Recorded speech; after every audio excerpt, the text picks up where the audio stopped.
Muy buenas noches, bienvenidos a este programa denominado Asalto a la Verdad. Soy el Padre Rodolfo Aput y los invito a acompañarnos, como cada jueves, desde las 22 horas, en este espacio donde nos atrevemos a navegar en este turbulento mar de las opiniones que día a día intenta suplantar la verdad sobre Dios, sobre el hombre y sobre el mundo. Y en este espacio nos proponemos, con la ayuda de Dios, rescatar ese valor esencial de la verdad. Por eso los invito a prepararse para una conversación profunda, valiente y necesaria, en la cual ustedes también son interlocutores y no solamente oyentes. Buenas noches a todos, gracias por acompañarnos. Como siempre, les agradecemos por sumarse a esta transmisión aquí en Radio Morenita del Valle, en el 104.5. Mi nombre es Maxi Rodríguez y bueno, les voy a compartir las vías de comunicación. Como cada semana, el WhatsApp de la radio es el 3865 39 34 54, 3865 39 34 54, para que se comuniquen, envíen su mensaje, su consulta, porque son temas muy interesantes que nos interesa que a ustedes les quede de la manera más clara posible, y si algo les queda en algún tipo de duda puedan compartirla con nosotros. También estamos en vivo a través de las redes sociales, buscándonos como Radio Morenita del Valle. Bueno, vamos a entrar en materia nuevamente. Este programa se trata de esclarecer, o de recuperar, mejor dicho, algunas verdades que son conculcadas por este espíritu del mundo que se mueve dentro de este mar tumultuoso de las opiniones, del relativismo. Y por otro lado también tratamos de hacer que las verdades que están conculcadas, nosotros vayamos hacia ellas, la podamos analizar y ver cómo no podemos dejarlas de lado. La que tenemos que tratar hoy, siguiendo la del jueves pasado, es una verdad que está más allá del espacio y del tiempo, podemos decir. Y en este sentido, ya de entrada estamos hablando de que la verdad no solamente se reduce a lo que yo veo y toco, sino también a verdades que son de orden trascendentes, cosa que es muy difícil a veces, porque vivimos en un mundo demasiado material, donde parece que lo único que existe es lo que yo puedo ver y lo que yo puedo tocar. Entonces, el agnosticismo o el ateísmo, que hacíamos alusión la semana pasada,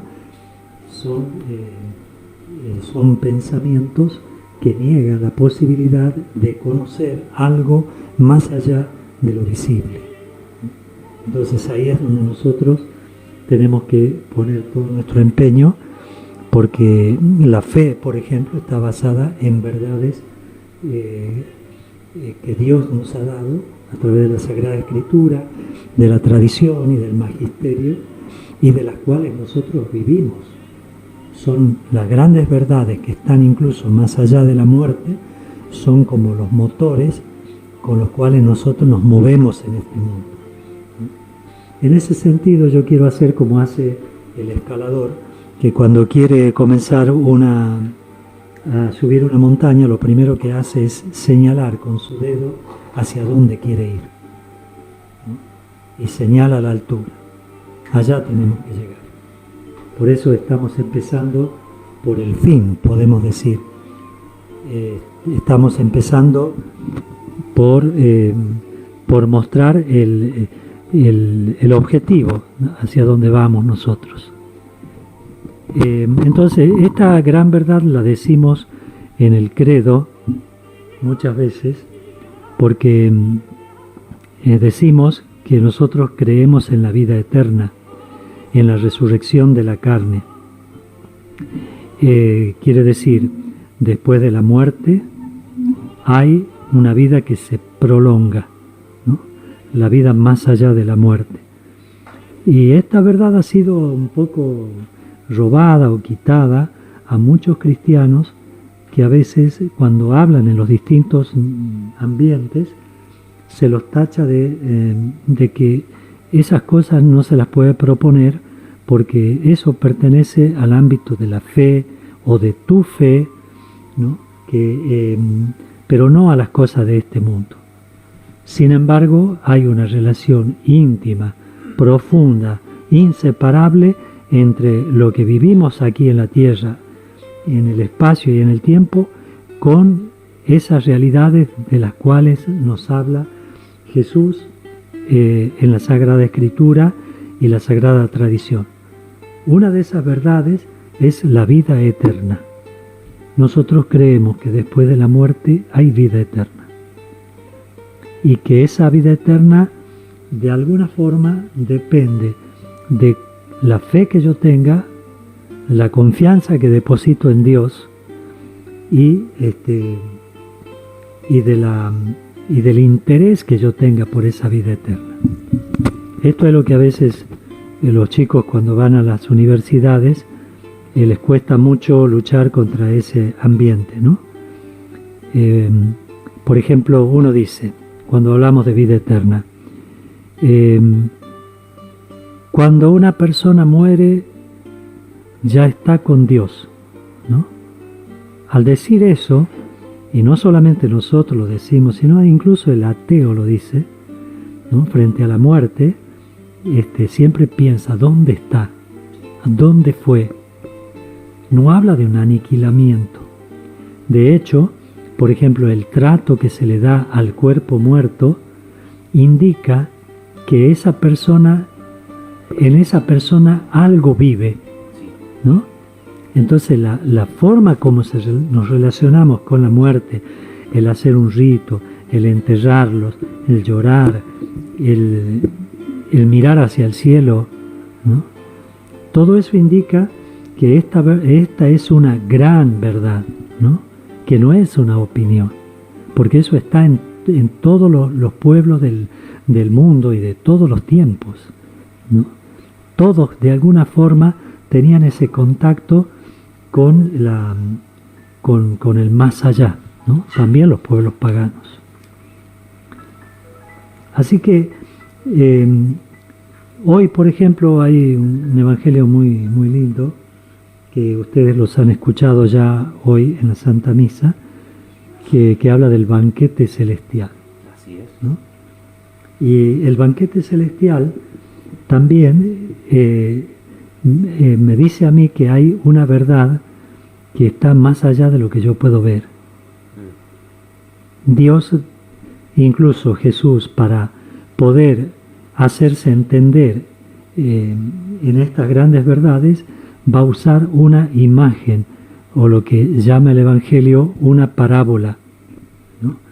Va a usar eso, una parábola, una comparación para que podamos entender de qué se trata.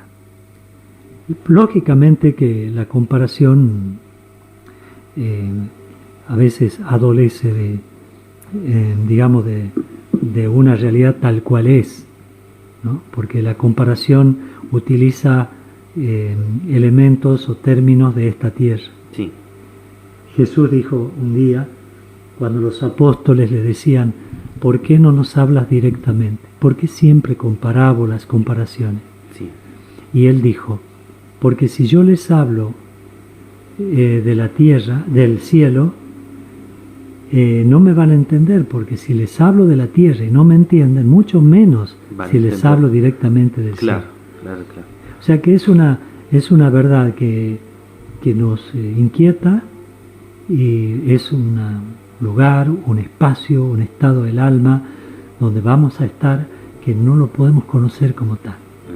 Es más, la Sagrada Escritura dice que el ojo humano, ni el ojo humano, ni el oído humano vio ni oyó lo que Dios nos tiene preparado para aquellos que le aman, ¿no?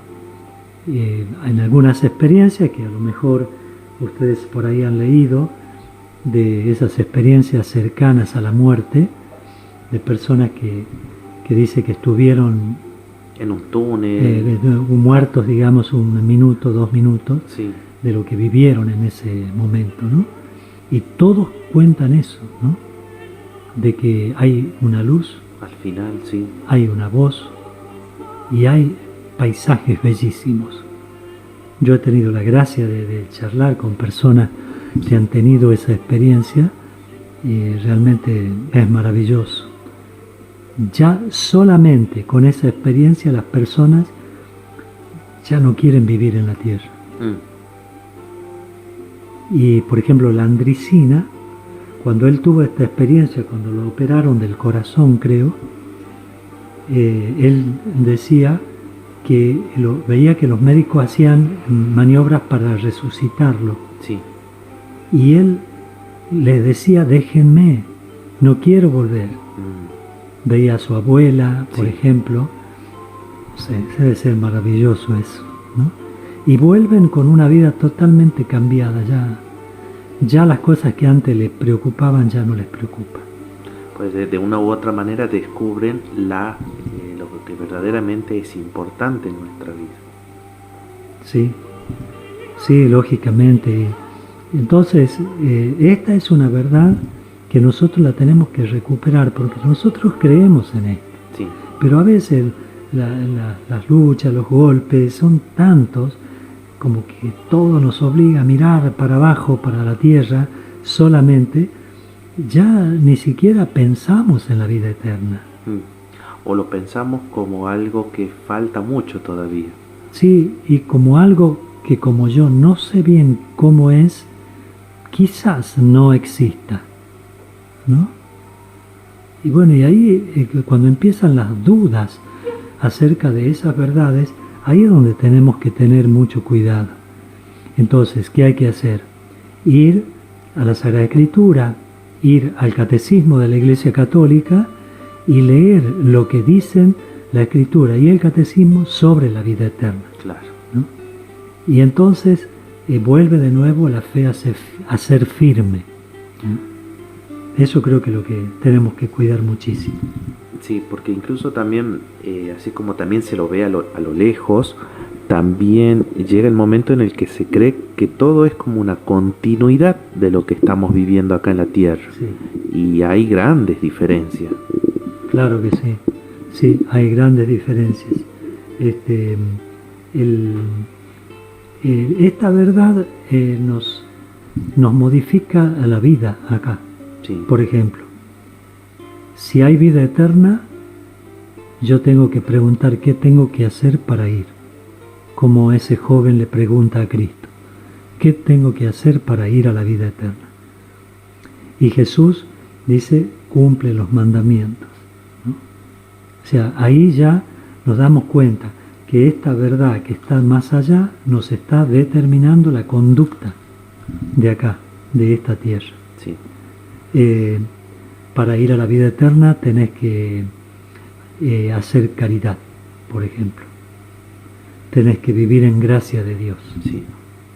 Entonces todo eso te modifica, ¿no?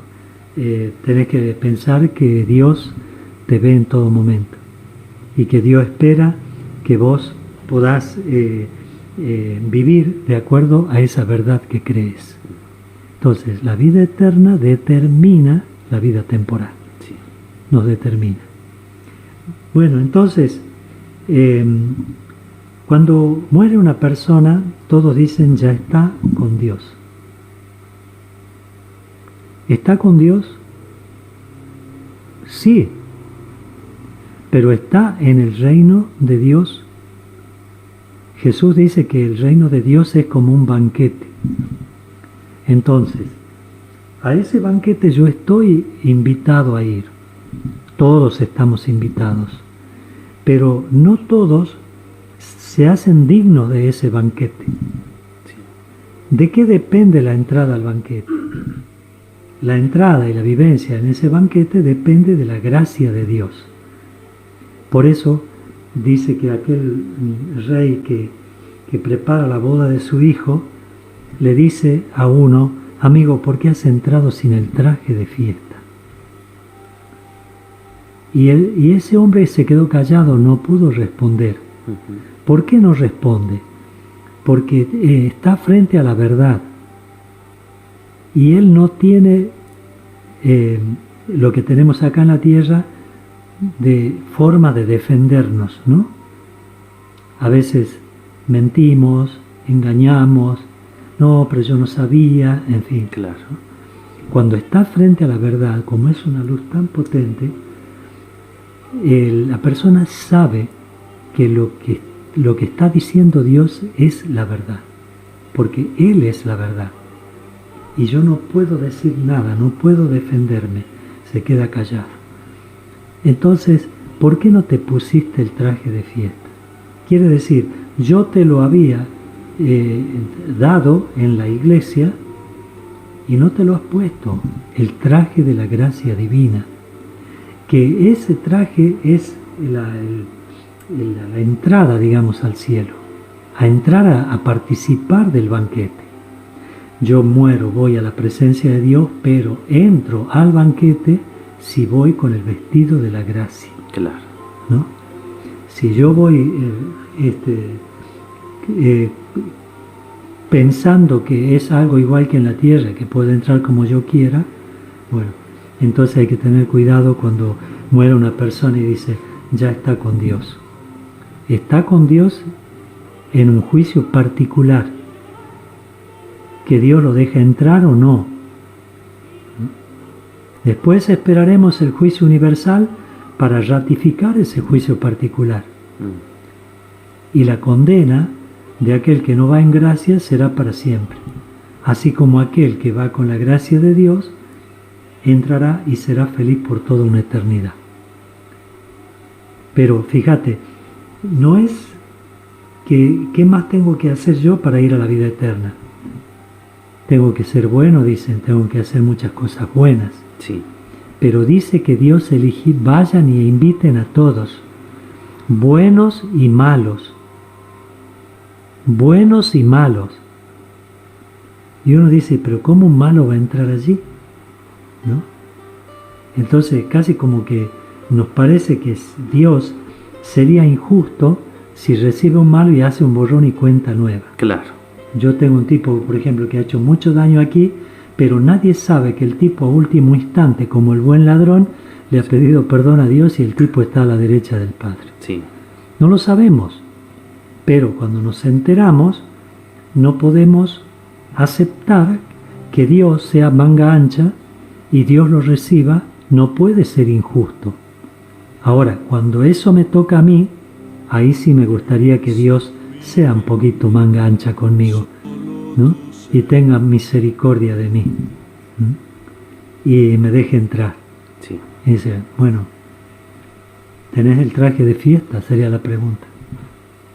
No, pero es que para mí no era importante, ¿no? No. Aparte me tienen que aceptar como yo soy. Sí, sí. Entonces, además Dios dicen que es bueno, ¿no? Y si Dios es bueno, si no es bueno, entonces ¿qué tipo de Dios es? ¿No? Y no pensamos que si Dios accediese a pactar con el pecado, caería por tierra la diferencia entre el bien y el mal, y con ella también todo el universo. No podemos dejar, por ejemplo, caer nosotros en el olvido las palabras que nos han legado las generaciones pasadas. Yo recuerdo que cuando era pequeño, era niño, era monaguillo en mi parroquia. Y el padre, mi párroco, terminada la misa, bajaba a un costadito del altar, había un órgano, que eran esos órganos a viento. Sí. Movía los pies abajo, entonces inflaba los fuelles abajo y tocaba una canción que se llamaba El Responso. Y cantaba el responso, el requiem, ¿no? Y yo me acuerdo que siendo chico, escuchándolo a él, yo lo aprendía en latín. Y a la gente le encantaba eso, que un niño cantara en latín. Sí. había una viejita que era vecina del barrio que le daba consejos a mi mamá diciéndome qué tenía que hacer ella para que yo conserve la voz, ¿no? Y bueno, porque a ella le encantaba escucharme cantar así, ¿no? Y yo cantaba muy bien cuando era niño. Ahora no tanto, pero sí cantaba muy bien. Después en los coros del seminario, siempre me encantaba la música. Y una de las canciones era esta, justamente, era el responso que se cantaba para los muertos, Sí. ¿no? El Die Irae, ¿no? Decíamos Dies Irae, Dies Ila, que significa vendrán días de ira, así será aquel día, un día de ira, ¿no? Y por supuesto que yo no sabía bien qué es lo que decía, pero después, cuando ya en el seminario teníamos que aprender y bueno, y escuchábamos el Requiem de Mozart, y bueno, ahí veíamos que, por ejemplo, una de las frases dice en latín, ¿no? Pero yo lo voy a decir en castellano. Sí. Decía, día de ira, el día aquel, que reducirá el mundo a cenizas, lo atestiguan David y la Sibila. Cuán grande será el terror cuando aparezca el juez para sentenciarlo todo con rigor. La trompeta, esparciendo atronador sonido por entre los sepulcros, nos empujará a todos ante Dios. La muerte se asombrará y la naturaleza cuando se levante la criatura para responder a su juez. El libro, ya completo, será leído, en el que todo se haya consignado para abrir el proceso del mundo. Cuando el juez se haya sentado, se revelará todo lo secreto, nada quedará sin castigo. ¿Qué he de decir entonces, miserable de mí? ¿A qué abogado recurriré cuando aún el justo apenas estará seguro? Oh Rey de terrible majestad, que a los que salvas, salvas por pura bondad. Sálvame, fuente de la piedad. Bueno, sabes que hay no sé si lo tenés a mano, una canción que se llama el Requiem de Mozart. Sí. Es muy cortito, bueno, hemos sacado una partecita, ¿no? Y fíjate que cuando nosotros ahora hablamos del cielo, a veces lo tomamos todo a broma, ¿no? Sí. Todo a broma, pero ojo, estamos apelando a la historia, a los grandes músicos, a los grandes místicos, a los grandes doctores, o sea que estos no eran niños así que decían cualquier cosa, lo decían como Miguel Ángel cuando pintaba el juicio final, sí.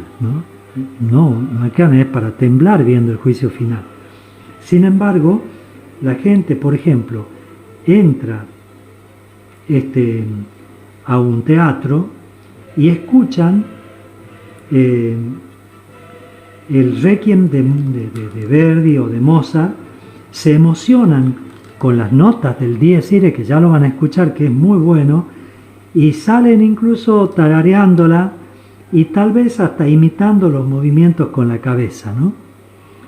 Pero lo último en que se les ocurre pensar es en que estas palabras les atañen personalmente a cada uno y que se está hablando también de cada uno.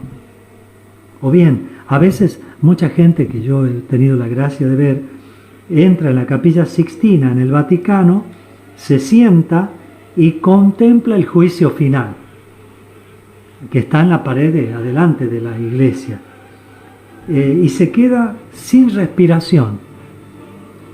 Pero por la pintura, no por lo que en ella aparece pintado. Es lo que admira, es el arte, pero no el mensaje. Incluso, por ejemplo, ahí van todo tipo de personas, ¿no? Incluso ateos, por curiosidad, van allí. Sí. Incluso el adúltero, el ambicioso, el sacrílego, se sientan en los bancos de los costados, intercambian comentarios con el vecino, mirando el cuadro. pero ni siquiera se le pasa por la cabeza que alguno de aquellos rostros llenos de terror tenga algo que decirle precisamente a él, al que está mirando. Miguel Ángel sí que estaba subyugado por esa realidad. Él sabía muy bien lo de San Mateo: venid benditos de mi Padre, apartaos de mí, malditos. Pero nosotros nos quedamos en la representación. Se ha hablado mucho de ese juicio final de Miguel Ángel, pero hay otro juicio que debe ser restaurado cuanto antes. El que está pintado no en las paredes de ladrillo, sino en el corazón nuestro, en el corazón del cristiano. Pues también ese está todo él descolorido y amenaza ruinas. Por eso hacemos un asalto a esta verdad. Queremos recuperar esta verdad de la vida eterna, porque sin esa, la vida nuestra carece de sentido, completamente. El más allá, y con él el juicio, se ha convertido en una broma muchas veces, en una exigencia tan incierta que hasta nos divierte pensar que hubo un tiempo en que ese pensamiento transformaba toda la existencia, y esto lo decía un filósofo que no era muy católico, Kierkegaard, ¿no? Él sabía que ese pensamiento transformaba la realidad y luchaba contra eso, pero era real, sí, ¿no? Por eso vivíamos, podemos decir, en una sociedad más cristiana, más católica, ¿no? Entonces, el juicio final. Cuando vayamos ahora enseguida a la pausa, vamos a escuchar esto, que yo lo escuché de niño, ¿no? Pero en muchos lugares, en muchas basílicas antiguas, el juicio final no se representaba, fíjate, en la parte de adelante de la iglesia, sino en la parte del fondo de la iglesia, arriba del coro, detrás de la asamblea. Y de esa manera, esa era la visión que la gente tenía al salir de la iglesia y la que se llevaba consigo al volver a la vida. El pensamiento del juicio plasmaba realmente toda la existencia, pero el juicio de Dios, tengamos en cuenta que no es para meternos miedo, porque el juicio de Dios siempre es un juicio de amor. Incluso cuando ve que uno tiene que irse a la tiniebla, Dios llora por el alma que se va, pero no puede hacer nada porque ella es libre. sí. Es la vida eterna y la resurrección. Es llegar a gozar del amor de Dios. Vamos a la pausita musical con el Dies Irae de Mozart.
es una parte del dies irae, ¿no? El día de ira será aquel día, ¿no? Sí.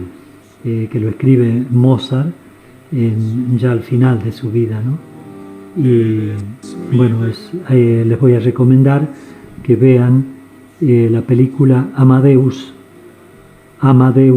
Mozart, pero se llama solo Amadeus. Es una película apasionante, véanla, no solamente por la música, que es lo más importante, sino para que vean cómo era la sociedad entonces, ¿no? Entonces, yo he visto la película hace muchos años, creo que fue en el 89, de Milos Forman. La vi y bueno, ahora la recomiendo. Yo no la olvido nunca, ¿no? Y vi también una película que los sacerdotes siempre nos hacían ver buenas películas para que estas verdades, nunca dudemos de estas verdades, porque si nosotros dejamos que nos roben estas verdades, estamos perdidos. Sí. Entonces, había una película donde aparecía un puente del ferrocarril que se había hundido sobre un río que estaba crecido, desbordado. En uno y en el otro lado colgaban en el vacío los dos trozos de la vía. El guarda del paso a nivel más cercano, al darse cuenta, echa a correr al encuentro del tren que viene a toda velocidad. La tarde está cayendo y desde el medio de la vía agita él desesperadamente una linterna, gritando desesperadamente: ¡frena, frena! ¡Atrás, atrás! Y el tren, ese tren, representa a nosotros en vivo y en directo. Sí. Nosotros somos el tren que corremos desenfrenadamente sin saber a dónde vamos. Es la imagen de una sociedad también que avanza despreocupadamente al ritmo de la guaracha, del rock and roll, y ¿no? Todas las cosas que embriaguen, ¿no? Sí. Que nos embriaguen, y las cosas de este mundo que nos embriagan también, que son muy buenas, con las conquistas, y sin saber lo que nos espera. Todas estas cosas no significa que nosotros no tengamos que disfrutar del mundo, pero disfrutar tanto cuanto yo no me olvide a dónde voy. Claro. La iglesia tiene que hacer lo que aquel guarda: repetir las palabras que un día pronunció Jesús cuando se enteró de un desastre en el que varias personas habían perdido la vida. Si no se convierten, dijo, todos perecerán de la misma manera. Había caído una torre, ¿no? Y había aplastado a algunas personas. Evangelio de San Lucas, en el capítulo 13. Este podría ser uno de los puntos de partida también para esa enseñanza de la fe que tenemos que tener todos, de la evangelización, que tengo que hacer yo, los catequistas, que entre paréntesis los saludo hoy porque es el día de ellos, y para decir aquí ya estamos construyendo la vida plena, que es la resurrección. Yo de alguna forma con todo esto estoy preparándolos para que un día podamos estar juntos en el cielo.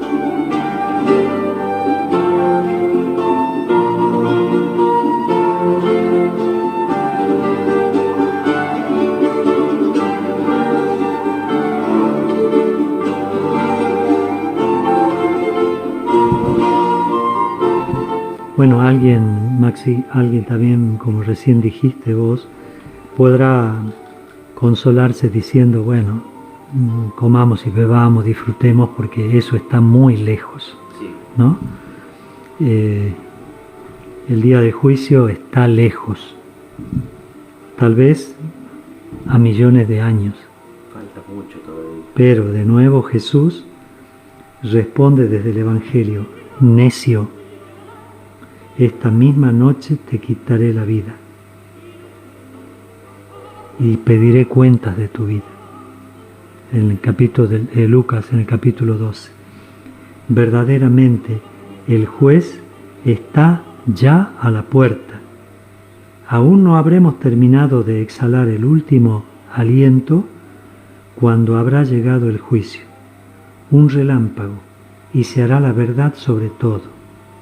Se llama juicio particular, así lo llama la teología, pero será también un juicio definitivo.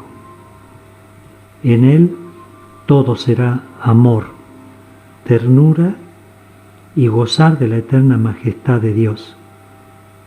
Llegados a este punto, amigos, es preciso disipar un posible malentendido. Había una película que se llama ¿Por quién suenan las campanas? Lo que yo estoy diciendo, ¿para quién es?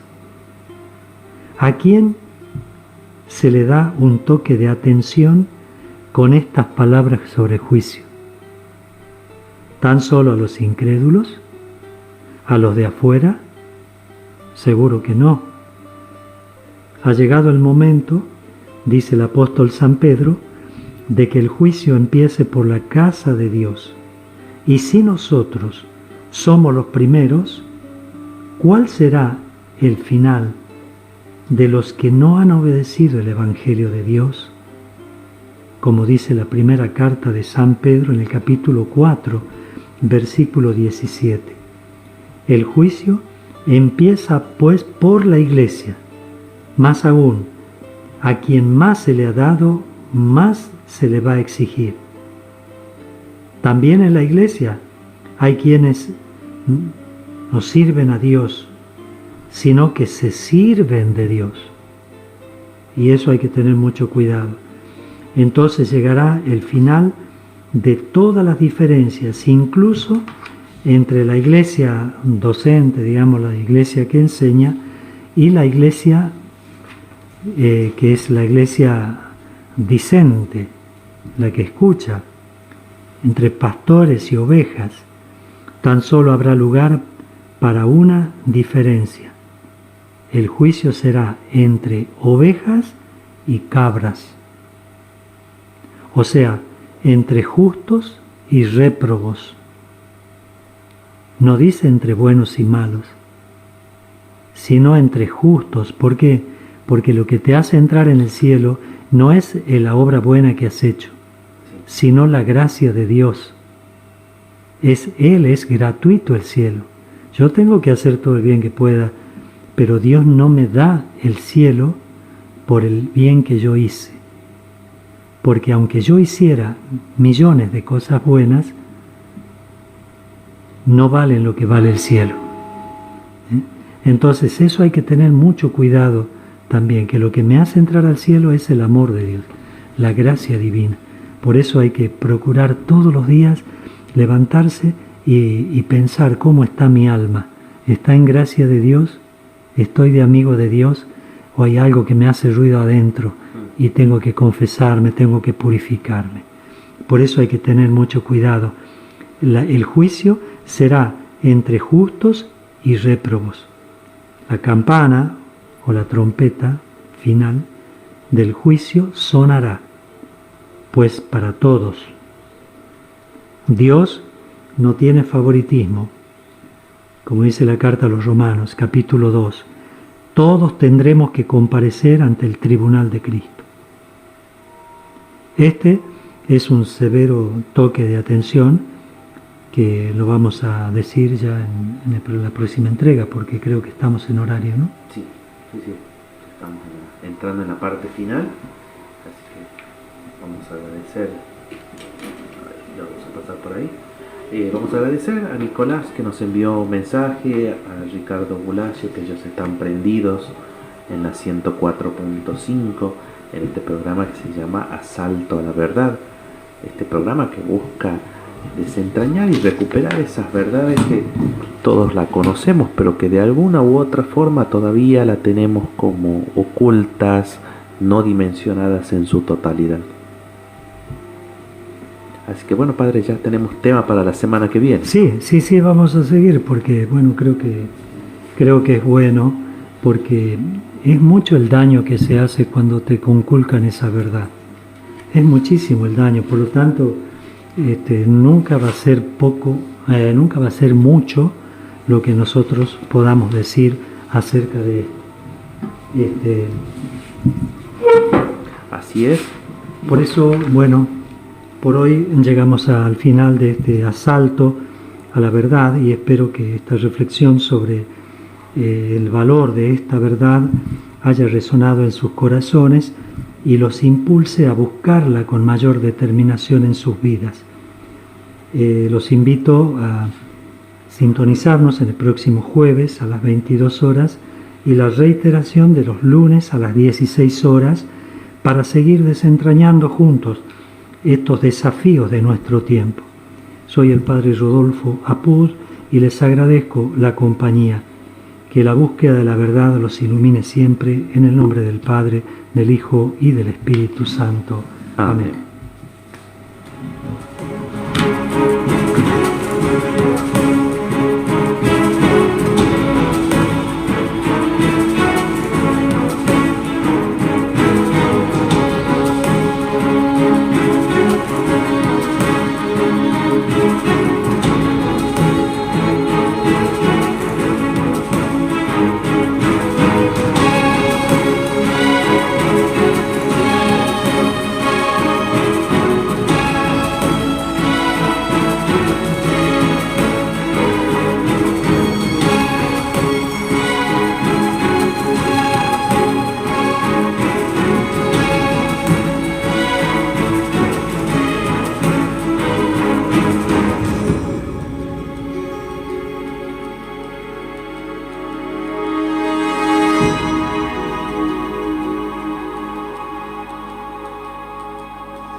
Reseca muerte no me encuentre, vacío y solo sin haber hecho lo suficiente.